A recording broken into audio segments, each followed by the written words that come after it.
Kemudian menghormati para ulama NU, orang NU lebih menghormati guru-gurunya. Ini dalam rangka bukan mengkultuskan guru-gurunya sebenarnya, tapi karena ingin menjaga sanad keilmuannya supaya ilmu-ilmu dari ulama Nahdlatul Ulama ini tidak tercemar oleh ajaran-ajaran yang lain. Karena kita meyakini keilmuan di dalam Nahdlatul Ulama ini betul-betul bersanad kepada para tabi'in, kepada para sahabat, dan kemudian kepada Rasulullah. Ini yang kita jaga. Mengapa kita ketika mondok kan kita diajari paling pertama kali itu kan taklim muta'allim. Ketika mondok kan kita diajari kitab itu ya Pak Kiai. Karena apa? Kita ingin menjaga sanad keilmuannya para ulama Nahdlatul Ulama. Oleh karena itu Bapak Ibu sekalian, belakangan ini kalau kita melihat, saya sering mengatakan ini di YouTube. Saya bersaksi dan saya bertanggung jawab atas data-data saya. Ketika kita diajari untuk mengkafir-kafirkan orang lain yang berbeda, maka akhirnya kita akan berkenalan dengan yang namanya kebencian. Kita ketika mengenal kebencian, kita akhirnya akan berkenalan dengan yang namanya kekerasan. Dan ketika kita berkenalan dengan kekerasan, kita akan berkenalan dengan berbagai konflik-konflik dan perang, termasuk aksi terorisme. Saya sering mengatakan 100%, hampir 100%. Teroris yang ditangkap oleh Densus 88 mulai dari tahun 2000 sampai hari ini jumlahnya kurang lebih 2.100 orang.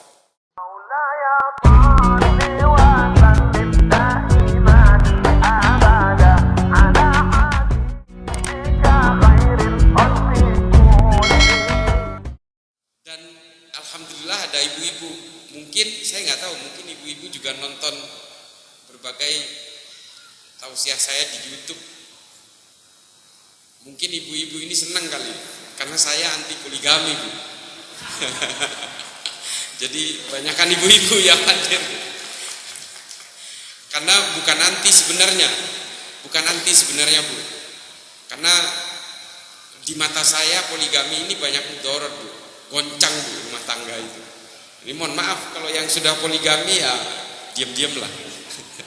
Saya mau jadi, meskipun saya tidak suka poligami, tapi saya mau jadi saksi. Bapak Ibu sekalian, ada banyak hal yang ingin saya sampaikan sebenarnya tentang Nahdlatul Ulama. Dan kebetulan saya ini agak berbeda dengan orang yang biasanya mau belajar Islam itu datangnya ke Arab. Saya belajar Islam itu di Amerika, Bu. Mungkin ini gara-gara itulah saya sering dianggap liberal. Tapi percayalah, saya datang ke Amerika belajar tentang sejarah dan filsafat Islam itu tanpa mengenyampingkan berbagai literatur Islam yang ditulis oleh para ulama dari sejak abad pertengahan hingga abad-abad modern. Dan mengkomparasi dengan berbagai tulisan-tulisan sejarah, membandingkan dengan tulisan-tulisan sejarah yang ditulis oleh ahli-ahli sejarah non-Islam. Makanya kalau dilihat di berbagai konten saya di YouTube atau ketika saya memberikan berbagai materi di beberapa tempat, saya sering mengetengahkan tulisan-tulisan sejarah yang ditulis oleh orang-orang Islam seperti William Montgomery Ward, Maxim Robinson dan sebagainya. Karena begini Bapak Ibu sekalian, ketika orang yang justru tidak suka terhadap Islam, kita harus tahu apa yang ada dalam benak mereka. Dari situ kemudian saya bisa membandingkan antara tulisan-tulisan ahli sejarah orang yang Islam. Dari sini kemudian kita bisa menemukan titik temu di mana seharusnya kita bersikap. Karena satu hal, ini saya sedikit cerita ya. Ada sebuah buku yang ditulis oleh seorang Kristen Libanon bernama Philip Hurri-Hitti. Nama bukunya adalah The Story of the Arabs.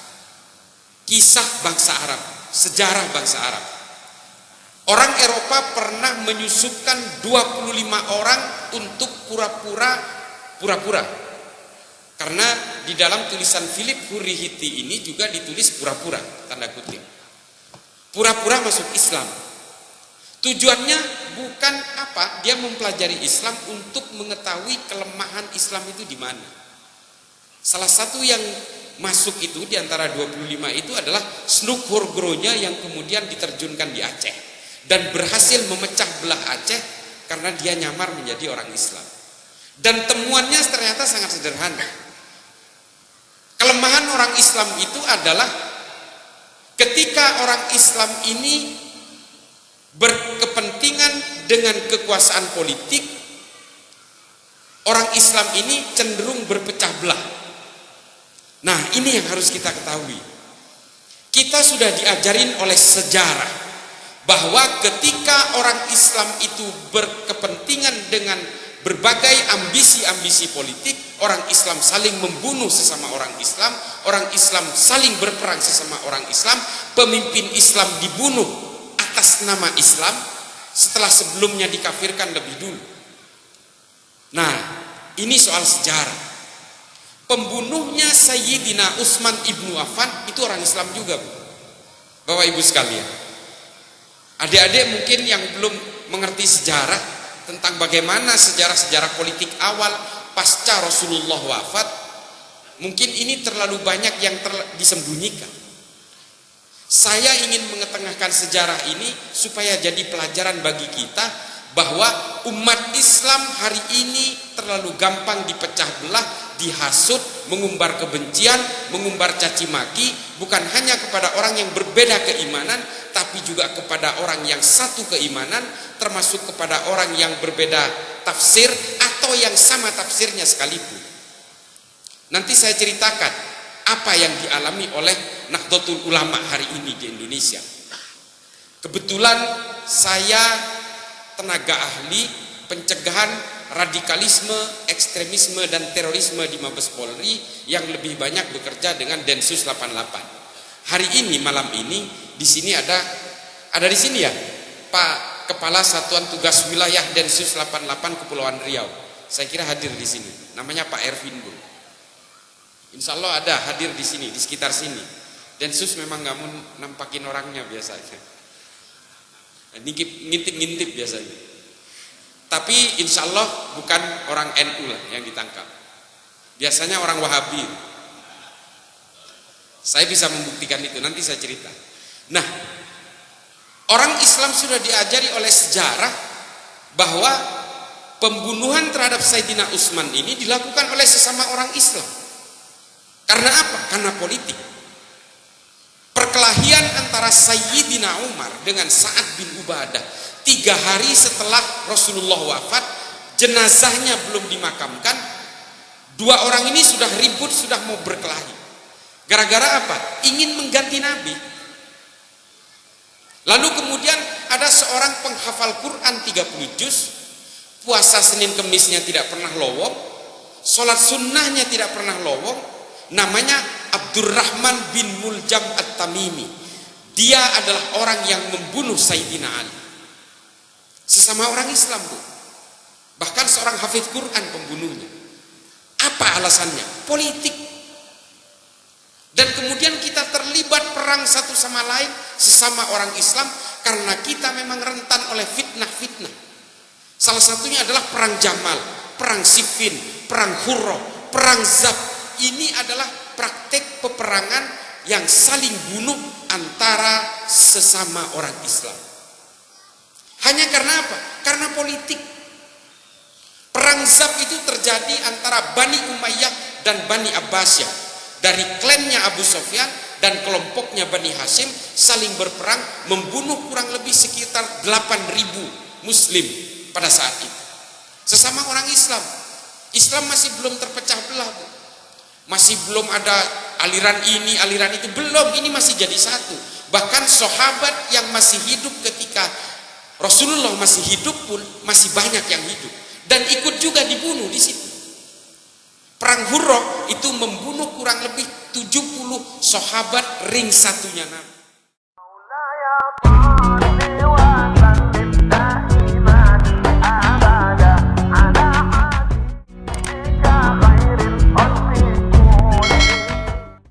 Hanya gara-gara karena persoalan politik. Ketika bersentuhan dengan dengan ambisi-ambisi politik, orang Islam cenderung mudah dipecah belah. Nah, temuan inilah kemudian yang mengilhami berbagai gerakan-gerakan penghancuran Islam hari ini. Temuan-temuan dari 25 orang yang disusupkan ini kemudian bergerak, dia mempengaruhi banyak hal, mulai dari Timur Tengah, Asia Selatan, Asia Tenggara, sampai ke Indonesia hari ini. Warisan-warisan mereka untuk memecah belah Islam itu sudah muncul ketika kepentingan-kepentingan politik global itu terjadi. Dan kemudian hari ini ada salah satu akademisi dari Tillman University, namanya Phil Caruso. Dia mengatakan, kalau dia siapapun yang ingin menguasai Indonesia, tumbangkan Nahdlatul Ulama.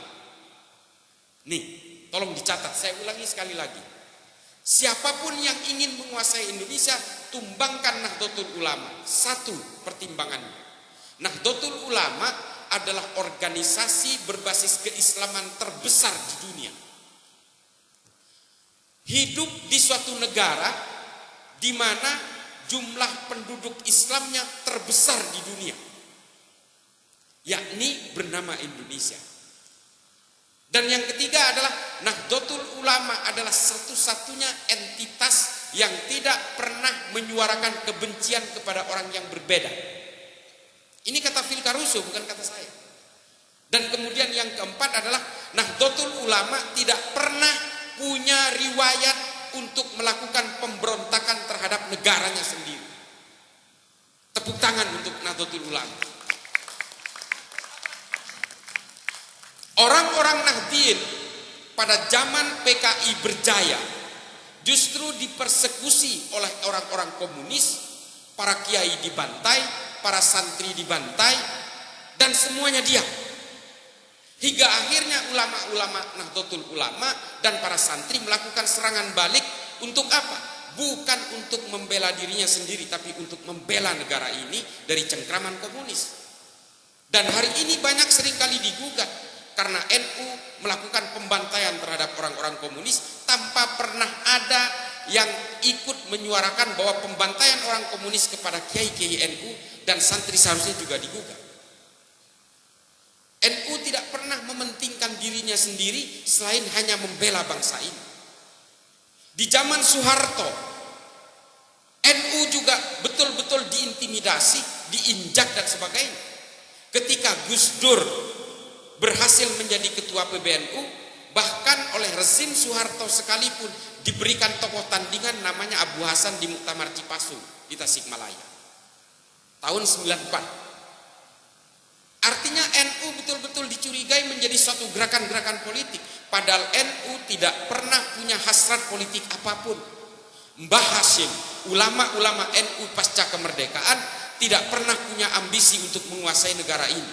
Makanya ulama-ulama Nahdlatul Ulama menggandeng dari ulama-ulama Muhammadiyah, Persis dan sebagainya untuk secara bersama-sama merumuskan bangsa ini dengan satu kesepakatan bersama yang disebut dengan Pancasila. Kalau NU mau berkuasa pada saat itu, bisa. NU adalah organisasi terbesar dengan jumlah pengikut terbesar pada saat itu. Bisa. Tapi yang dipikirkan oleh NU, bagaimana dengan orang yang berbeda? Kalau NU menguasai Indonesia, apakah orang Muhammadiyah akan diam? Pasti dia juga akan memberontak. Orang Persis tidak akan diam, orang Kristen tidak akan diam. Kalau kita ingin memaksakan Nahdlatul Ulama sebagai penguasa di negara ini, pasti orang lain yang berbeda akan memberontak. Dan kalaupun orang Muhammadiyah yang berkuasa mengharamkan tahlilan, tidak membolehkan membaca talqin dan sebagainya, orang NU juga akan protes. Maka kemudian disepakati oleh ulama-ulama NU dan beberapa kelompok-kelompok organisasi minoritas pada saat itu, disepakati kita harus menjunjung tinggi suatu kesepakatan bersama menurut konsepnya Ibnu Khaldun dalam Al-Muqaddimah yang disebut dengan Al-Asobiyah, yang kemudian dirumuskan secara bersama-sama bahwa filosofi Grundslag dari negara ini harus diputuskan Pancasila. NU adalah satu-satunya paling awal yang bersepakat bahwa Pancasila ini adalah perekat dari berbagai perbedaan di negara ini yang kemudian diikuti oleh ulama-ulama lain, dan kemudian pemuka-pemuka agama lain juga bersepakat untuk mendukung Pancasila sebagai jembatan, sebagai bridging, sebagai filosofi Groundslah. Filosofi Groundslah ini adalah filsafat dasar dari bangsa ini. Dan kemudian Nahdlatul Ulama terus mengawal Pancasila hingga hari ini, tidak pernah meninggalkan Pancasila sebagai perekat negara ini. Dan NU juga tidak pernah punya riwayat memberontak kepada negaranya sendiri, termasuk ketika Gus Dur diturunkan secara tidak konstitusional. Gus Dur justru menghalangi orang-orang NU dari Jatim, dari Jateng, dari Jabar untuk tumplek ke Jakarta untuk melakukan berbagai aksi-aksi penolakan terhadap penurunan Gus Dur. Kata Gus Dur ketika itu, bangsa ini jauh lebih penting daripada sekedar saya.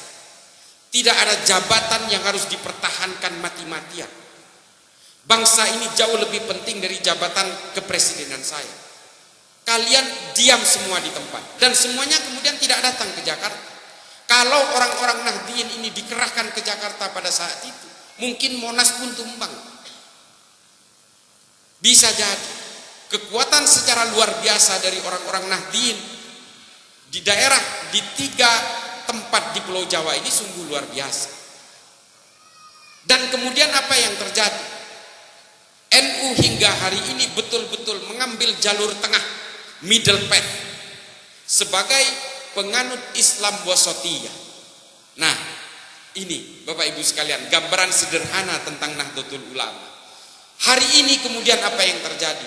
Mereka semua tahu yang namanya Nahdlatul Ulama adalah sebuah lembaga penting. Kalau Nahdlatul Ulama tumbang, Pancasila dengan mudahnya bisa ditumbangkan. Ini tidak salah, Pak. Ini dikatakan oleh siapa? Oleh Phil Caruso tadi. Dia bukan orang Islam, dia juga bukan orang NU. Dia seorang akademisi yang melakukan riset di berbagai tempat di Indonesia. Nah, ini kemudian menjadi tugas utama dari Nahdlatul Ulama. Kalau kemudian hari ini Nahdlatul Ulama menjadi sasaran utama untuk dipecah belah, maka kemudian ini menjadi masuk akal. Hari ini Pak, yang namanya Nahdlatul Ulama ini dihantam dari luar, dihantam dari dalam. Ini harus kita sadari. Kelompok-kelompok dari luar seperti pengusung khilafah, pengusung Wahabi dan sebagainya, berusaha menumbangkan Nahdlatul Ulama sejadi-jadinya. Orang-orang Nahdliyin digerus satu persatu dari dalam. Ini banyak sekali yang berusaha untuk memecah belah NU, banyak sekali. Ada NU garis lurus, garis miring, garis pusing, garis siksak. Ini upaya untuk memecah belah NU dari dalam. Belum oknum-oknum yang mengatasnamakan habaib. Bapak Ibu sekalian, kalau mau berbicara penghormatan terhadap para habaib, jangan ajari orang-orang NU. Hanya ulama-ulama NU yang mengajari kita untuk takdim dan menghormati habaib secara tidak normal menurut saya. Bapak Ibu sekalian, saya sudah ke Afrika berkali-kali, Pak. Saya sudah ke Asia Selatan. Saya pernah tinggal di India, saya pernah tinggal di Dubai. Saya sudah hampir semua negara di Timur Tengah saya kunjungi. Saya ke Amerika Selatan, saya ke Asia Tenggara, ke berbagai negara di Asia Tenggara, sampai ke Champa, sampai ke Vietnam. Kelompok-kelompok Islam di Vietnam sudah saya kunjungi, yang menghormati habaib secara luar biasa hanya di Indonesia. Dan ini, mengapa ini terjadi di Indonesia? Karena ulama-ulama NU mengajari kita untuk menghormati dzurriyyah Rasul, dzurriyyah Nabi. Ini ulama-ulama NU yang ngajari kita. Dan kita kemudian takdim kepada para ulama. Kita menghormati para habaib. Nah, karena orang-orang NU ini betul-betul diajari untuk menghormati para dzurriyyah Nabi, para dzurriyyah Rasul ini dimanfaatkan oleh para pemecah belah NU. Diciptakanlah satu sosok yang bernama habaib untuk kemudian mencaci maki orang-orang Nahdliyin dan mencaci maki ulama NU. Gus Dur dibuta-butakan dan sebagainya. Kalau kita terpancing dengan ini, kita berpecah belah, Pak. Bapak Ibu sekalian, orang-orang dari pengikut seorang Habib ini sama dengan kita. Maulidan juga, tahlilan juga, haul juga, ziarah kubur juga, tawassul juga. Tapi di sisi lain, dia selalu mencaci maki ulama-ulama NU.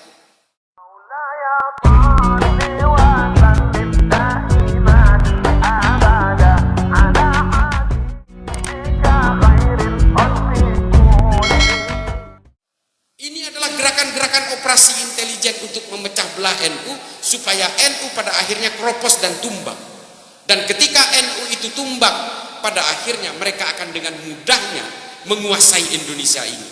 Dan ketika sudah menguasai Indonesia, kita semua akan dipaksa sama untuk mengikuti ajaran-ajaran mereka yang berbeda ini. Orang-orang yang mengharamkan maulid, mengharamkan tahlil, mengharamkan haul dan sebagainya, mengharamkan ziarah kubur. Padahal ini adalah ajaran-ajaran impor yang justru dibikin untuk memperkuat kekuatan-kekuatan politik keluarga Ibnu Saud di Arab Saudi, yang kemudian kita kenal dengan ajaran-ajaran Wahabi. Sekarang saya mau tanya, bagaimana dengan Arab Saudi hari ini yang semuanya sudah dirubah? Arab Saudi, Bapak Ibu sekalian, hari ini tidak wajib berhijab kecuali di Haromain, di 2 kota suci. Perempuan sudah bisa nyetir, perempuan sudah bisa jadi supir Grab, perempuan jika keluar negeri tidak perlu didampingi oleh mahram.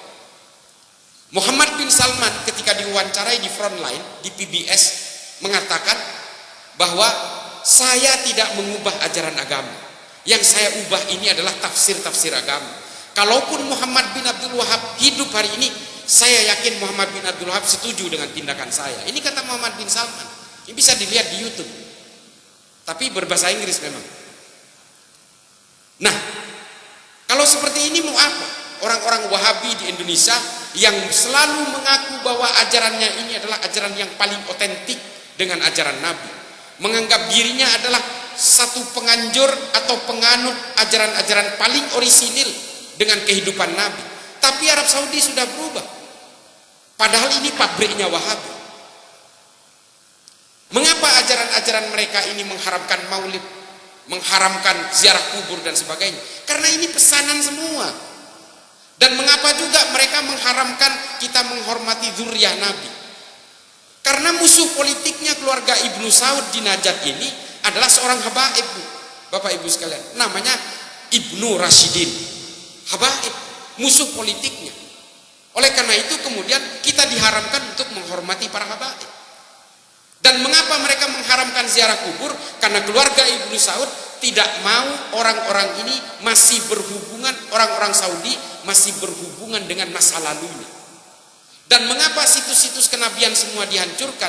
Karena mereka tidak mau keluarga Ibnu Saud ini terkalahkan pamornya oleh pamornya Kanjeng Nabi. Saya selalu menantang bantah saya dengan kata-kata saya ini. Saya punya literaturnya. Dan saya betul-betul dibully habis-habisan di YouTube oleh kelompok-kelompok Wahabi karena mengutarakan ini. Mereka tidak sadar bahwa mereka ini kena prank semua. Saudi hari ini semua sudah berubah. Dan bahkan mereka mengganti hari kemerdekaan yang disebut dengan the founding day. Dia tidak mau lagi terhubung dengan Muhammad bin Abdul Wahab, makanya hari kemerdekaannya pun dirubah hari ini. Orang Saudi pun sudah kena prank oleh ajaran-ajaran Muhammad bin Abdul Wahab. Tapi orang-orang Wahabi di sini ingin menjadikan Indonesia seperti Saudi masa lalu, dan orang Saudi ingin menjadikan Saudi seperti Indonesia hari ini. Ini kan kebalik-kebalik. Nah, ini yang kemudian menjadi penyakit di dalam kalangan Nahdien. Banyak sekali orang-orang Nahdien yang digerus satu persatu. Salah satunya adalah kakek saya di Madura. Pesantren kakek saya di Madura sudah bertahun-tahun, sudah hampir lebih dari 1 abad berdiri. Hari ini betul-betul dikuasai oleh kelompok ini. Mereka memurtadkan seluruh isi kampung itu karena tidak mau sama dengan dia. Ini kakek saya. Sering juga kok ke Batam. Tapi bergabungnya ya dengan kelompok-kelompok itu. Ngasih tausiahnya dengan kelompok-kelompok itu. Ini adalah orang-orang kaget yang keluar sanad keilmuannya dari para ulama NU. Kalau kita kemudian menghormati para ulama NU, orang NU lebih menghormati guru-gurunya. Ini dalam rangka bukan mengkultuskan guru-gurunya sebenarnya, tapi karena ingin menjaga sanad keilmuannya supaya ilmu-ilmu dari ulama Nahdlatul Ulama ini tidak tercemar oleh ajaran-ajaran yang lain. Karena kita meyakini keilmuan di dalam Nahdlatul Ulama ini betul-betul bersanad kepada para tabi'in, kepada para sahabat, dan kemudian kepada Rasulullah. Ini yang kita jaga. Mengapa kita ketika mondok kan kita diajari paling pertama kali itu kan taklim muta'allim. Ketika mondok kan kita diajari kitab itu ya Pak Kiai. Karena apa? Kita ingin menjaga sanad keilmuannya para ulama, Nahdlatul Ulama. Oleh karena itu Bapak Ibu sekalian, belakangan ini kalau kita melihat, saya sering mengatakan ini di YouTube. Saya bersaksi dan saya bertanggung jawab atas data-data saya. Ketika kita diajari untuk mengkafir-kafirkan orang lain yang berbeda, maka akhirnya kita akan berkenalan dengan yang namanya kebencian. Kita ketika mengenal kebencian, kita akhirnya akan berkenalan dengan yang namanya kekerasan. Dan ketika kita berkenalan dengan kekerasan, kita akan berkenalan dengan berbagai konflik-konflik dan perang, termasuk aksi terorisme.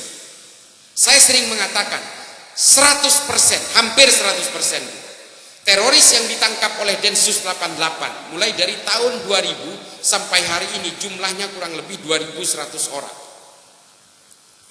Hanya 4 yang bukan penganut Wahabi. Ini kan direkam ini, nanti viralkan. Hanya 4 dari 2.100 ini yang bukan penganut Wahabi. 2 anggota FPI di Bekasi dan Condet, namanya Husein Hasni. Dia merakit bom karena dia marah karena Habib Rizik ditangkap. 2. Yang 1 orang Kristen, Bu, meledakkan Sumarekon Mall Serpong di Jakarta karena dia ingin memeras pemilik mall dengan Bitcoin, namanya Leonardo. Yang keempat adalah Sondang Siagian, kalau tidak salah namanya, John Sondang. Dia berusaha meledakkan pos polisi di Jatiwarna karena anak ini terpapar oleh paham anarko-sindikalisme, paham kiri. Hanya 4 itu yang bukan orang Wahabi. Selebihnya penganut Wahabi. Saya bertanggung jawab. Saya di YouTube dibilang saya so intel. Bukan, saya berhadapan langsung dengan teroris yang ditangkap kok.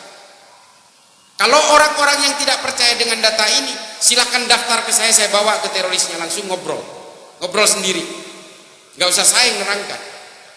Setiap teroris yang ditangkap saya diberi kesempatan untuk mewawancarai mereka, dan dalam wawancaranya sama, Bu, Bapak Ibu sekalian, dengan penganut ajaran Wahabi. Karena apa?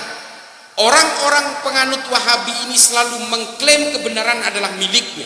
Orang lain yang berbeda dengan saya pasti salah. Termasuk orang-orang Nahdien ini, ahlul bid'ah, ini akan masuk neraka semua itu, menurut mereka. Ini kan selalu seperti itu. Hingga akhirnya apa? Ketika dia merasa bahwa orang yang berbeda dengan dirinya adalah orang-orang murtad, orang-orang musyrik, orang-orang fasik, pada akhirnya apa? Muncul orang-orang seperti Agus Muslim yang kemarin yang meledakkan dirinya di Polsek Astana Anyar di Bandung. Dia tidak peduli korbannya Islam juga, Bu. Orang Islam sekalipun karena berbeda dengan dirinya dianggap kafir. Padahal korbannya itu adalah anggota majelis kajian dari Persis, namanya Aibda Sofyan, Islam juga. Tapi karena polisi ini dianggap togut, pada akhirnya apa? Dia meledakkan dirinya di kantor polsek. Dia tidak peduli agamanya apa. Semua orang yang berbeda dengan dirinya dianggap orang jahiliyah yang halal darahnya untuk ditumpahkan. Nah, makanya mohon maaf Bapak Ibu sekalian, kalau belakangan ini saya memang dibully habis-habisan karena saya protes terhadap UAS atas fatwa yang memperbolehkan bom bunuh diri di Palestina. UAS memang bicara bahwa hal ini tidak boleh dilakukan di Indonesia karena Indonesia adalah negara aman dan damai. Betul, kita sepakat dengan itu.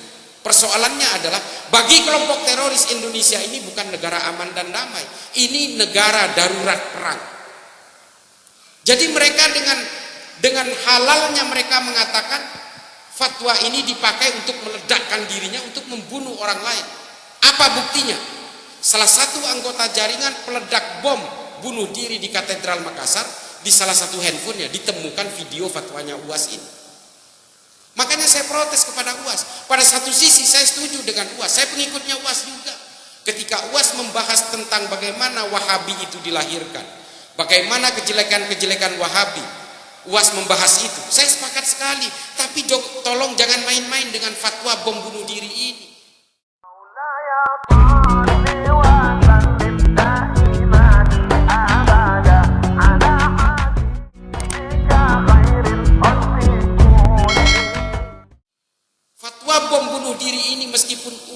membuat disclaimer bahwa ini hanya berlaku di Palestina. Tapi fatwa seperti ini kan tidak hanya berlaku di sana, Bu. Teroris di Indonesia hari ini yang ditangkap oleh Densus 88 hampir semuanya punya kitab yang namanya Ma'alim fil Thoriq. Siapa yang nulis ini? Said Qutb. Siapa Said Qutb? Orang Mesir. Dia menulis Ma'alim fil Thoriq di Mesir, ditujukan kepada masyarakat Mesir dan ditujukan juga perlawanan terhadap pemerintahan Mesir pada saat itu. Tapi apa ujung-ujungnya? Fatwa ini dipakai oleh teroris-teroris di Indonesia untuk melakukan aksi amaliyah terornya di Indonesia dan melawan pemerintahan Indonesia. Ada juga buku yang lain yang ditulis oleh seorang pemikir dari Arab Saudi namanya Abu Bakar Naji. Nama kitabnya Idarat at-Tawahhush. Bapak Ibu sekalian, saya mau ceritakan. Agus Muslim pelaku bom kemarin itu adalah pembuat bom pada kasus bom Cicendo tahun 2017. Dia memiliki kitab ini yang namanya Idarat at-Tawahhush. Padahal Idarat at-Tawahhush ini sebenarnya adalah kitab yang ditujukan kepada orang-orang Wahabi di Irak dan Suriah ketika ISIS baru terbentuk, dan diperuntukkan bagi orang-orang Wahabi di Pakistan dan Afghanistan. Tapi fatwanya dipakai di Indonesia. Untuk urusan fatwa tidak bisa dilokalisir, Bu. Fatwa ini berlaku bagi siapapun yang meyakini. Makanya saya minta UAS harus hati-hati dengan fatwa semacam ini. Apalagi dalilnya hanya ketika perang Uhud ada orang yang terjun ke tengah-tengah orang kafir menggunakan pedang. Ini kan tidak bisa dilakukan di sini dan dianalogikan dengan bom bunuh diri. Tidak bisa dilakukan seperti itu. Ini bukan wilayah perang. Yang diperangi oleh kelompok teroris ini orang Islam juga masalahnya. Dan perang Palestina dengan Israel ini bukan perang agama, bukan perang umat Islam. Saya selalu menentang ini. Saya berani melawan arus ini. Kalau memang ini perang agama, umat Islam di seluruh tanah Arab akan membela Palestina, Bu. Nggak ada yang perang juga cuma orang Palestina kok. Malah orang-orang yang terlibat dalam perang itu adalah orang-orang Syiah dari Libanon. Ini perang politik, bukan perang agama ini. Dan perang untuk memperebutkan Yerusalem ini dilakukan oleh semua agama. Ada sebuah buku yang ditulis oleh Simon Sebag Montefiore namanya. Judul bukunya adalah The Jerusalem, The Autobiography. Menceritakan bahwa perang di Yerusalem itu sudah terjadi berabad-abad, dari sejak zaman Yunani, Romawi, sampai Benjamin Netanyahu, Yasser Arafat, sampai hari ini Hamas dengan pemerintahan Benjamin Netanyahu. Perang itu selalu terjadi karena ini perang politik. As-Saffah juga pernah terlibat, pasukan-pasukan salib dari Eropa pernah terlibat, Charlemagne, Templar dan sebagainya. Ini perang yang tidak pernah berhenti. Saya pernah ditanya, apakah Anda benci Arab, katanya? Karena saya dengan memberikan wacana ini. Apakah Bapak benci orang Arab? Kalau Nabi Muhammad itu hidup kembali, Bapak pasti benci kepada Nabi Muhammad. Ya saya jawab, Anda benci Yahudi enggak? Kalau Anda benci Yahudi, kalau Nabi Ibrahim pun hidup kembali, Anda pasti benci Nabi Ibrahim. Karena Nabi Ibrahim itu orang Yahudi. Nah, ini masih hidup, guys. Nah, berbagai kesadaran-kesadaran ad-dinul akli, dengan berbagai logika dasar ini kita harus tahu, bisa membedakan mana agama dan mana tentang politik kenegaraan. Hari ini kalau kita mau mengatakan bahwa perang Palestina dan Israel ini adalah perang agama, mengapa Saudi dan Turki justru bersahabat dengan Israel? Saya mau tanya.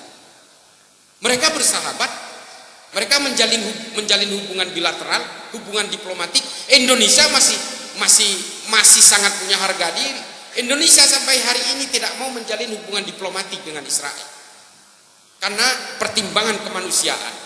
Dan kita tetap mengakui kemerdekaan Palestina sebagai hak bagi seluruh manusia untuk berdaulat dalam negaranya. Dan saya sangat sepakat itu. Nah, hal-hal seperti ini yang harus kita terangkan kepada masyarakat. Jangan sembarangan membuat fatwa. Jangan sembarangan membuat fatwa untuk melegalkan aksi kekerasan dan pembunuhan kepada manusia lainnya karena perbedaan-perbedaan. Kita sepakat mendukung Palestina dalam rangka perjuangannya untuk menegakkan kedaulatan negaranya. Di Palestina tidak semuanya orang Islam. Teman-teman saya, Bapak Ibu sekalian, waktu di Amerika, itu adalah orang-orang Palestina dari Ramallah. Dan semuanya Kristen. Saya punya 6 teman orang pengungsi dari Ramallah, dari Palestina. Yang satu dari tepi barat, dari West Bank. 6-6-nya Kristen semua. Dan apakah tentara yang ada di Israel ini juga orang Yahudi semua? Tidak, Bu, ada orang Islamnya. Bahkan perempuan, seorang muslimah menjadi tentara Israel. Lalu, apakah ini perang agama? Bukan, ini perang politik. Jangan sembarangan menstigma sebuah perang politik seolah-olah ini perang agama. Ini kan sebenarnya akal-akalan pengusung khilafah Hizbut Tahrir saja. Supaya kita betul-betul bisa mengglorifikasi berbagai perjuangan mereka atas nama khilafah. Bapak Ibu sekalian, saya sering membantah bahwa khilafah ini adalah turunan dari Allah. Saya selalu menolak ini. Sistem syuro yang dipakai oleh Khulafaur Rasyidin ini bukan ciptaan Tuhan, bukan warisan Nabi Muhammad. Nabi Muhammad tidak mewariskan sistem politik. Jangankan sistem politik yang diwariskan Nabi Muhammad, bahkan suksesinya pun tidak diwariskan. Sistem syuro yang dipakai oleh Khulafaur Rasyidin ini ditemukan pertama kali oleh bangsa Romawi, namanya Respublika Romana. Sama persis, cuma ini versi Arab saja. Sistem yang dilakukan oleh Bani Umayyah pun ini diciptakan oleh bangsa Romawi kira-kira 700 tahun sebelum dilaksanakan oleh Bani Umayyah. Namanya monarki absoluto, cuma di dalam sistem khilafah disebut al-mamlakah. Ketika pada Bani Abbasiyah sistem politiknya berubah lagi, namanya Ahlul Halli wal Aqdi. Apakah ini orisinil buatan orang Arab atau buatan orang Islam? Bukan. Orang Romawi ketika menguasai kekaisaran Bizantium sudah menggunakan sistem ini. Namanya Concilium Plebis. Sistem-sistem politik itu adalah ciptaan-ciptaan orang Romawi. Malu kita kalau ini mengaku bahwa ini ciptaan orang Islam. Dan hari ini diglorifikasi seolah-olah khilafah ini adalah solusi untuk semua. Padahal ini adalah politisasi agama saja. Mereka ingin berkuasa di Indonesia dengan atas nama Tuhan. Padahal ketika mereka sudah berkuasa, mereka korupsi-korupsi juga. Ingat Bapak Ibu sekalian, mengapa politisasi agama ini selalu harus kita tentang? Karena ketika orang berkuasa menggunakan dalil-dalil agama, kejahatannya pun akan dibenarkan dengan dalil-dalil agama. Dan ini sudah banyak terbukti dari para khalifah dari dulu yang membantai para sahabat, itu juga menggunakan dalil-dalil agama. Sayyidina Utsman itu dibunuh oleh kelompok-kelompok di Madinah yang kecewa karena politiknya Sayyidina Utsman, juga menggunakan dalil-dalil pengkafiran dalam agama. Abdurrahman bin Muljam juga menggunakan dalil-dalil pengkafiran ketika membunuh Sayyidina Ali. Coba bayangkan, sesama Islam membunuh Sayyidina Ali ketika Sayyidina Ali menjadi imam sholat subuh di Masjid Jami' di Kufah di Irak. Rokaat pertama, sujud pertama, ketika mengangkat kepalanya lalu ditebas lehernya oleh pedangnya Abdurrahman bin Muljam. Sebelumnya dia berteriak takbir. Coba membunuh sepupunya Kanjeng Nabi dan menantunya Kanjeng Nabi. Ini adalah persoalan-persoalan politik. Oleh karena itu hari ini umat Islam cenderung terpecah belah karena persoalan-persoalan politik. Cebong kampret itu kan belum selesai sampai sekarang. Ini karena persoalan politik. Kadrun Basar RP, ini kan bermusuhan terus. Kalau sudah menggunakan politik, sudah menggunakan agama untuk kepentingan politik, dendamnya awet, marahnya awet. Sunni dan Syiah bermusuhan 1500 tahun, itu karena persoalan politik. Sunni dan Syiah ini terpecah belah, Bu. Tadinya jadi satu. Itu terpecah belah karena persoalan politik. Dan permusuhannya hingga hari ini hampir 1500 tahun belum pernah damai, saling mengkafirkan satu sama lain.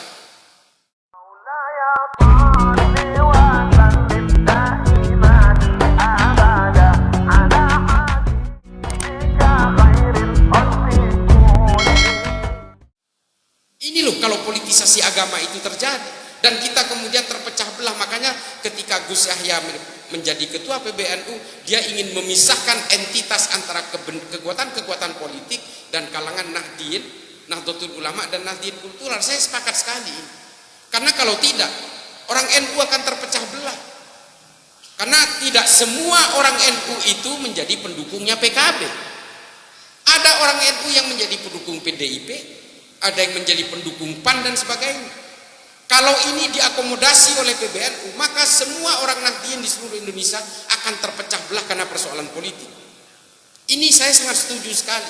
Pisahkan kepentingan-kepentingan politik itu menjadi kepentingan pribadi. Secara entitas NU tidak mau berpolitik. Dan ini sudah dicanangkan oleh Gus Dur lewat Hitoh NU 1926 itu. Saya sangat sepakat mengembalikan prinsip ini. Silahkan Bapak Ibu sekalian kita berpolitik, boleh. Bahkan kata Imam Ghazali dalam Ihya Ulumuddin, Islam dan politik itu seperti saudara kembar. Karena orang Islam ini harus masuk ke ranah-ranah politik. Supaya apa? Ruang-ruang politik tidak keluar dari maqasidus syariah. Supaya ajaran-ajaran Islam ini tidak melenceng dan harus dijaga dalam kebijakan-kebijakan politik. Boleh. Tapi jangan gunakan dalil-dalil untuk mempertegas kekuasaannya.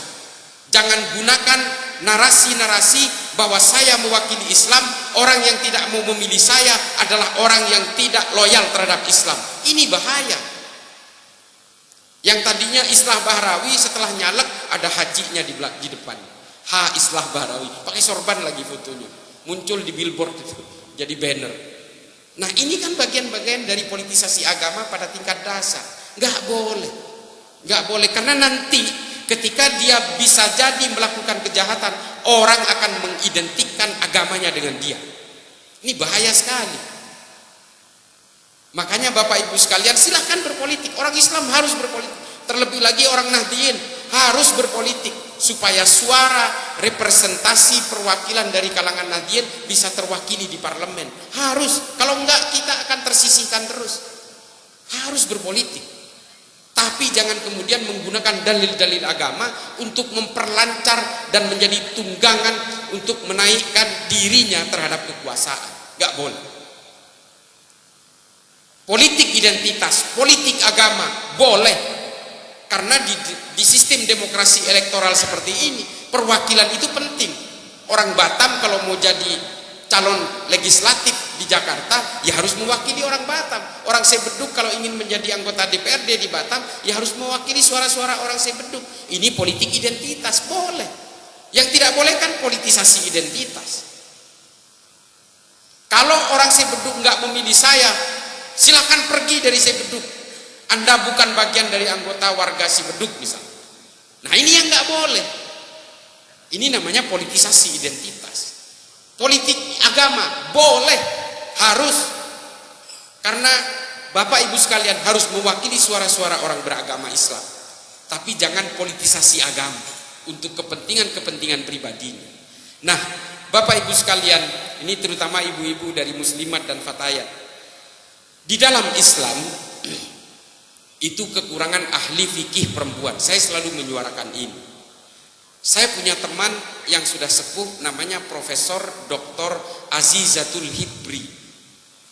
Dia adalah dosen tamu di berbagai negara yang mengatakan bahwa kalau ahli fikih perempuan ini tidak bisa berkecimpung dalam berbagai diskusi fikih, orang perempuan di dalam Islam akan selalu merasa tersisih dengan dalih perlindungan dan penghormatan.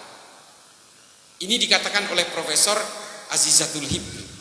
Ini tidak boleh, makanya anak-anak dari ibu-ibu sekalian dorong untuk menjadi ahli fikih perempuan kalau memang tertarik dengan ilmu agama. Karena dari dulu Bu, diskusi soal fikih ini tidak pernah melibatkan perempuan. Makanya perempuan itu seolah-olah warga kelas 2, padahal tidak seperti itu. Penghormatan Nabi terhadap kalangan perempuan itu berbeda dengan perempuan hari ini. Ini mohon maaf. Hari ini perempuan dipaksa hanya kelihatan matanya, padahal yang nafsuan itu laki-laki. Coba, kan perempuan lagi yang jadi korban. Karena perempuan yang selalu menjadi korban dari fikih-fikih kontemporer ini, pada akhirnya apa? Di Arab Saudi, angka pemeluk ateisme tertinggi itu dari kalangan perempuan. Karena yang merasa menjadi korban di Saudi itu adalah kalangan perempuan. Dia selalu merasa ditindas, diintimidasi dan sebagainya. Rana Ahmad, Rahaf Al-Qunun, Gina Ali Sahnun. Ini adalah orang-orang Saudi yang memilih kabur dari Saudi karena merasa terintimidasi di Arab Saudi. Jadi Bapak Ibu sekalian, kalau punya anak perempuan, dorong untuk menjadi ahli fikih perempuan. Di kalangan Batsul Masail ini kekurangan ahli fikih perempuan, Pak Kiai. Jadi kalau punya anak perempuan, dorong.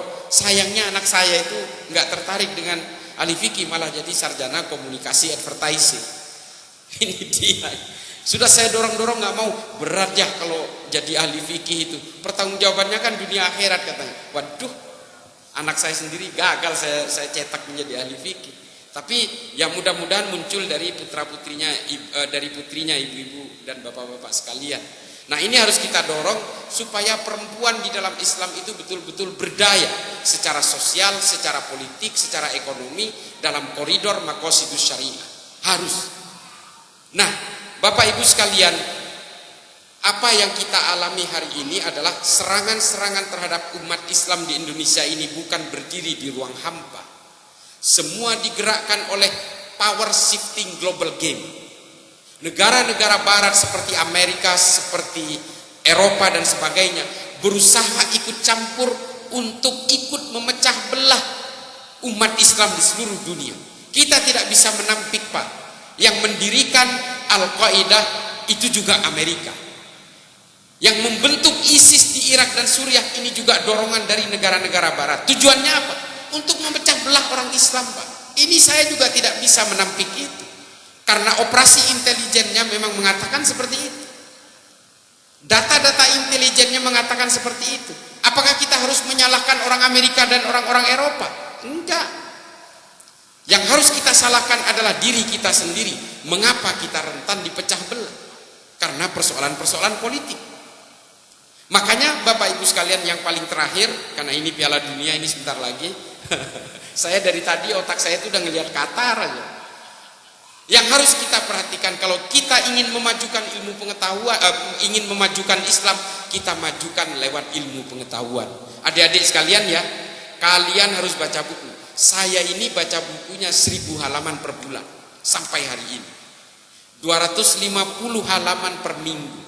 Mulai dari kitab-kitab klasik Islam sampai kepada kitab-kitab kontemporer modern, sampai kepada tulisan-tulisan kiri dan kanan dari orang Eropa, dari orang Amerika, semua saya baca. Bahkan bukunya komunis pun saya baca.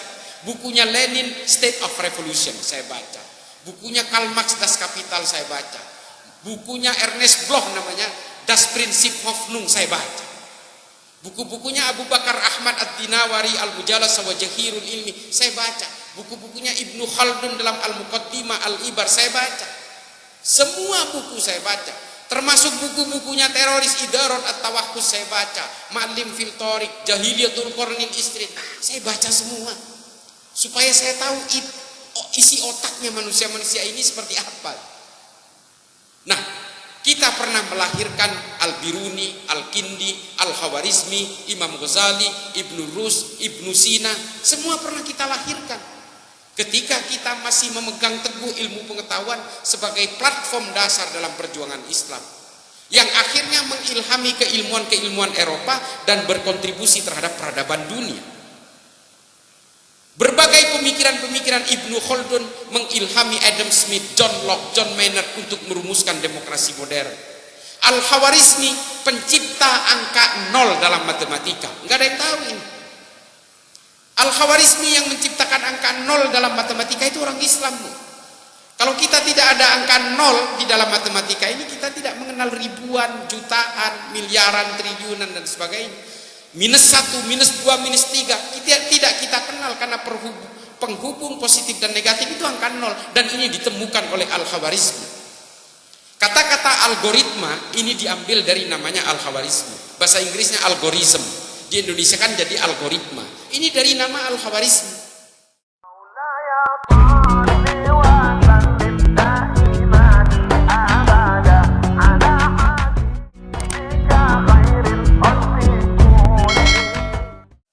Dan Ibnu Sina adalah peletak dasar dari ilmu kedokteran modern tentang anatomi tubuh manusia tanpa membedah tubuh manusia. Coba, Yang mengukur jarak bulan dan matahari juga Ibnu Sina.